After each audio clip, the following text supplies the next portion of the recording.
আজি মই ৰান্ধিব লৈছোঁ মাছৰ চৰচৰি। এয়া দেখিছে নহয়। তাৰ কাৰণে মই এফুটা ডাঙৰ চাই পিঁয়াজ এফুটা মই মিহি মিহিকৈ কুটি ল'লোঁ।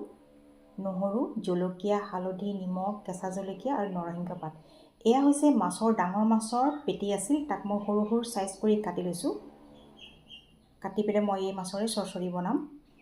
কেৰাহীত তেল দিলোঁ। তাৰপাছত দি দিম মই পিঁয়াজ। পিঁয়াজখিনি গল্ডেন কালাৰ হোৱালৈকে মই অকণ ফ্ৰাই কৰিম। ইয়াৰ পাছতে দি দিম মই নহৰু। নহৰুখিনি মই কটাৰীৰে মিহি মিহিকৈ কাটিছোঁ। এই চাইজটো দেখিছে নহয় মাছৰ, এনেকুৱা টাইপত কাটি ল'ব লাগে। পেটি হয় মাছৰ পেটি।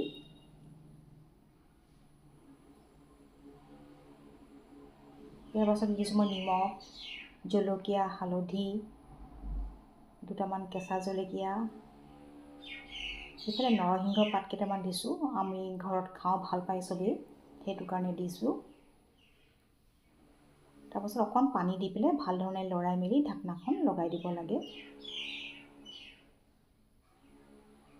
5-10 মিনিটৰ কাৰণে এইখিনি ঢাকনা মাৰি লগাই দিব। তাৰপাছত দেখিছে সিজি আহিছে। এয়া খুব ধুনীয়া গোন্ধ আহিছে দেই। ৰুটি বা ভাতৰ লগত খাব পাৰে। এনেকৈ এদিন খাই চাব। ভাল লাগিলে লাইক, কমেণ্ট, শ্বেয়াৰ কৰি দিব।